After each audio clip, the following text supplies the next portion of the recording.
السلام عليكم. كنتمنى تكونوا كلكم بخير وعلى خير. مرحبا بكم في قناه كويزين تيتيما. اول حاجه رمضان كريم، الله يدخل عليكم بالصحه والسلامه كل ما تمنيتوا. اليوم ان شاء الله غادي نتقاسم معكم شوصون بعجينه هشيشه مورقه كتذوب في الفم، مع حشوه سهله وبسيطه، والاهم انها اقتصاديه. اول حاجه غناخذ واحد الكاس وغادي نخلط فيه السوائل.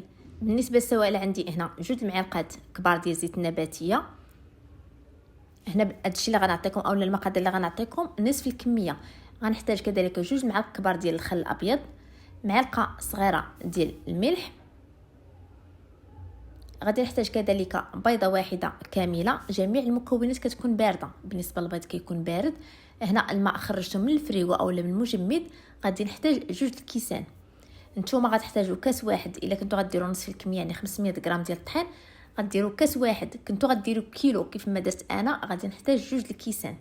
بالنسبه لي انا هنا غندوبل المقادير، يعني غنزيد 2 معالق اخرين ديال الزيت و2 معالق اخرين ديال الخل، وغنزيد بيضه واحده اخرى، يعني درت 2، يعني ضبط المقادير. بالنسبه للمقادير اللي عطيتكم راه ديال كميه ديال يعني نص كيلو. بحكم انني غندير كيلو كامل غندير مقادير مضوبله.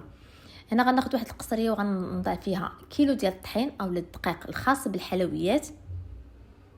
نتوما غتستعملوا مثلا غتخدموا بنصف الكميه، يعني 500 غرام، يعني نصف الكميه ديال الطحين غنديرها زبده. استعملت كيلو ديال الطحين، غادي نستعمل نصف كيلو ديال الزبده. غادي ناخذ هنا حكاكه وغادي بالاستعانه بالطحين وغادي نحكها في الحكاكه بحال هكا. ودائما كنغطسها في الزيت في الطحين، كنفندها في الطحين بحال هكا وكنحك باش ما تلصقش ليا في الحكاكه. كنبقى مستمر بحال هكا حتى كنكمل ديك الزبده كلها. ودائما كنفندها في الطحين وكنحك باش ما تعلقش ليا في الحكاكه. كيف ما قلت لكم حتى الزبده كتكون بارده، يعني من الثلاجه مباشره كنحكها بحال هكا. بحكم انني جاتني قصريه صغيره فانا غادي نبدل الاناء وغندير بانيو كبير شويه باش نقدر ان نتحكم في العجينه اكثر. هنا من بعد ما حكيت ديك الزبده كلها فانا غادي نلبس داك الطحين كله بديك الزبده. نلبسها مزيان حتى كترمل ليا ديك الطحين كله. بحال هكا الطريقه باش كنفتلو كسكسو. فتلتها من بعد ما كيف ما كتشوفوا كله جاني بحال هكا محربل. غادي ناخذ دوك السوائل اللي خلطت معكم. كيف قلت لكم انا زدتهم بيضه وزدت كاس وزدت ضبط المقادير كلهم. غادي نبدا نلم العجينه، نلمها بشويه بشويه، وانا كنضيف داك السوائل بالتدريج. ودائما العجينه كنلموها فقط باطراف الاصابع، يعني ما كنحتاجوش ان نستعملوا الكف ديالنا اولا ندلكوها. فقط كنلم العجينه باطراف الاصابع، يعني كنخليو ديك الزبده كتكون باينه فيها باش تجينا العجينه هشيشه ومورقه، كيبانوا فيها دوك الطبقات ديال التوراق. كنبقى نلم العجينه ديالي وانا كنضيف دوك السوائل بالتدريج بحال هكا. ودائما كيف قلت لكم ما كندلكش، فقط كنلم العجينه.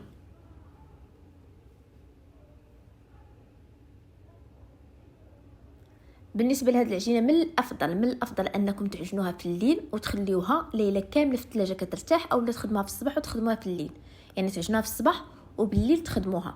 انا هنا كيف ما كتلاحظوا راه غادي عجنتها في الليل. هنا عطاتني كميه تبارك الله ما شاء الله كبيره. غادي نقسمها هنا بعد ما لميتها، غادي نقسمها على 2. درت كميه كبيره بحكم انني غندير 2 الانواع ديال المملحات. هنا كنرش واحد شويه ديال الطحين، غنعطيها واحد الطريقه خفيفه، يعني ماشي غادي نبقى نورق بزاف، نديرها بطريقه خفيفه. رشيت واحد شويه ديال الطحين على سطح العامل وشويه من الفوق، وغادي نجيب الدلاك اولا الحلال وغنحلها واحد شويه، يعني ماشي بزاف. كيف ما كتلاحظوا في الفيديو غنعطيها شويه ديال الطول وشويه ديال العرض. ودائما ديك الزبده اللي كتلصق لكم كنرجعوها للعجينه.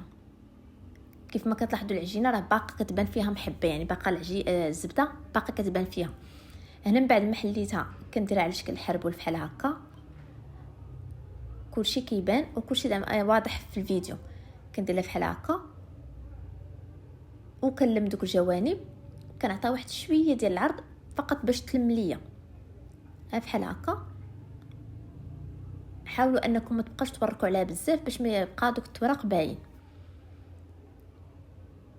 كندير دوك البلايص اللي كيكونوا خاصهم يتجمعوا كنديرهم لداخل، وكنطوي العجينه ديالي بحال هكا.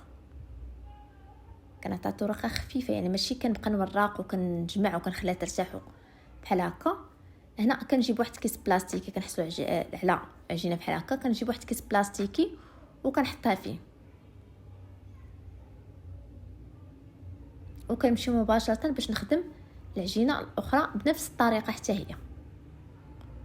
كيف قلت لكم بالنسبه لهاد العجينه من الافضل انها تبات ليله كامله في الثلاجه، يعني كتخدموها في الليل وفي الغد ليه كتخدموا بها. نفس الطريقه كنخدم العجينه او القسم الاخر اللي بقى ليا، وكنحط وحده العجينه الاخرى وكندخلهم الثلاجه ليله كامله باش تحصلوا على الطراق مزيان. من الافضل تبات ليله كامله في الثلاجه. هنا الغد اللي غادي نصاوب الحشوه، غنشارك معكم واحد الحشوه اللي سهله بسيطه كتوجد في دقيقه، يعني سهله بزاف. غناخذ واحد المقيله وغنوضع فيها قليل من زيت الزيتون، واحد البصيله مشلضه رقيقه، نحك عليها واحد جوج دريسات ديال الثومه. بالنسبه لهاد الحشوه، بالنسبه للحشوه استعملوا اي حشوه بغيتو، انا فقط استعملت معكم العجين هو اللي مهم. ضفتها واحد جوج دريسات ديال الثومه، غندي فيها وغنجيب وغنغطي عليها وغنخليها حتى كتدبل لي البصله تماما. من بعد ما كتدبل لي عفوا البصيله وكطيح ليا، هنا كنضيف صدر ديال الدجاج. يمكن لكم تضيفوا كفته، لكم الاختيار، ضيفوا اللي بغيتو في انواع اللحوم.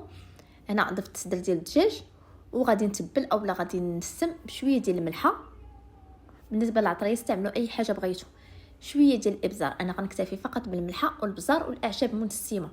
نتوما بغيتو ديروا العطريه كلها لكم الاختيار، كل واحد والذوق ديالو في العطريه. غندي فيها وغنجيب وغنغطي عليها وغنخليه حتى كيبيض ليا اولا كيتبدل ليا اللون ديال الدجاج.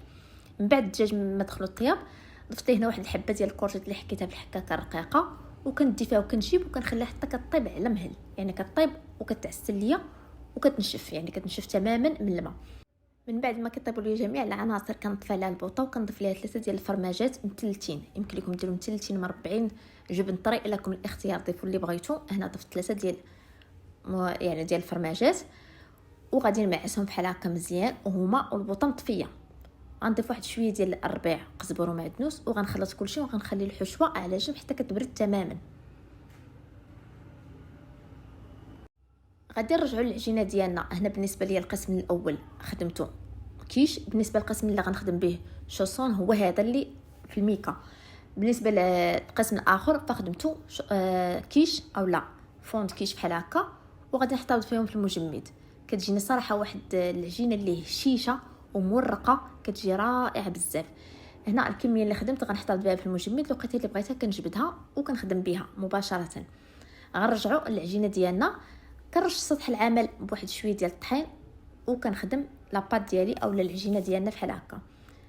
كنرشها بواحد شويه الطحين من الفوق وكنسرحها، كنعطيها الطول اكثر من العرض بهذه الطريقه باش كتشوفوا. دائما العجينه كنخرجها بواحد ربع ساعه من قبل من الثلاجه.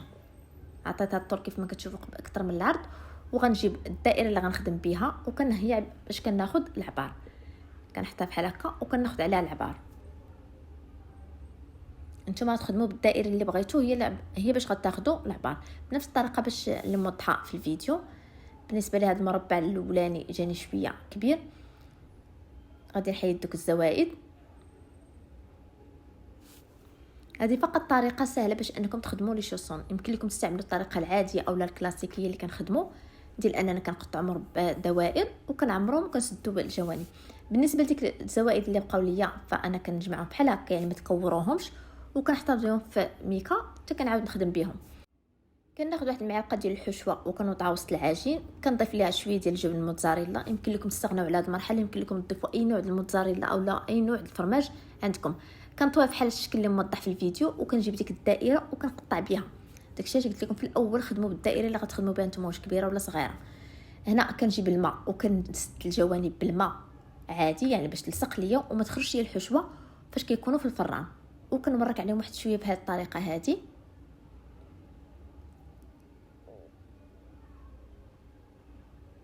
وكنحطها في لاطه الفران وكنجيب هنا الجراره باش تعطيني واحد الشكل. يمكن لكم تستعملوا فقط فرشيطه وتورقوا عليها، انا هنا استعملت الجراره وكندور عليها بحال هكا وكنحطها حدا اختها. كنحيد دوك الزوائد وكنعاود نخدم بهم مره اخرى. كنعاود نخدم معكم وحيده اخرى. كناخذوا الحشوه معلقه صغيره ديال معلقه كبيره، وكناخذ هنا عندي واحد المستطيل ديال موتزاريلا، وكنسد العجينه بحال الشكل اللي كيبان لكم في الفيديو. يعني الفيديو شرح نفسه، كنوريك على دوك الجوانب باش ما تخرج ليا العماره، وكنسد بحال هكا.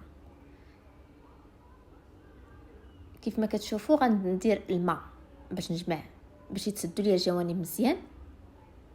كنوريك بحال هكا، وكنحطها وكنقطع دوك الجوانب اللي خاسرين او اللي معوجين بالشراره. انا عاود نخدم معكم اخر وحيده. كنحط الحشوه في الجنب بحال هكا. كندير طريف ديال الفرماج، اي نوع ديال الفرماج يمكن لكم تستعملوه، وكندور بحال هكا. كنجيب ديك الدائره وكنورك عليها وكنقطع. وباش ما تخرجش لكم الحشوه وهي كطيب في الفران، ضروري كتسدوا بشويه ديال الماء من الجوانب، خصوصا ان فيها الفرماج فراه كيخرج يعني كيخرج. هنا من بعد ما كملت كل شيء كندهن بصفار بيضاء مخفف بشويه ديال الحليب. كندهنهم كاملين وكندخلهم الفران يكون سخون مزيان من قبل. يعني ضروري الفران كيكون سخون. اين فوا كتدخلوهم كتنقصوا الحراره باش يطيبوا على مهل. هنا من بعد ما خرجتهم من الفران كيجيو على هذا الشكل صراحه، كيجيو واحد لي شوسون لي زوينين بزاف، عجينه هشيشه كتذوب في الفم، كيجيو مرقين. غنحل لكم تشوفوا الشكل ديالهم كيفاش كيجي من الداخل. صراحه واحد العجينه كتجي رائعه بزاف، وكيجيو لذاذ ما تشبعوش منهم. هنا باقيين سخانين كيف ما كتشوفوا العجينه بوحديتها كتفرتت. شوفوا لي الطراق كيجي من الداخل. كنتمنى الفيديو ديال اليوم هنا الاعجاب ديالكم. ما تبخلوش عليه بجيم لا فيديو اللي عجباتكم، اشتراك القناه. نتلاقاو في لا فيديو الجاي ان شاء الله. السلام عليكم.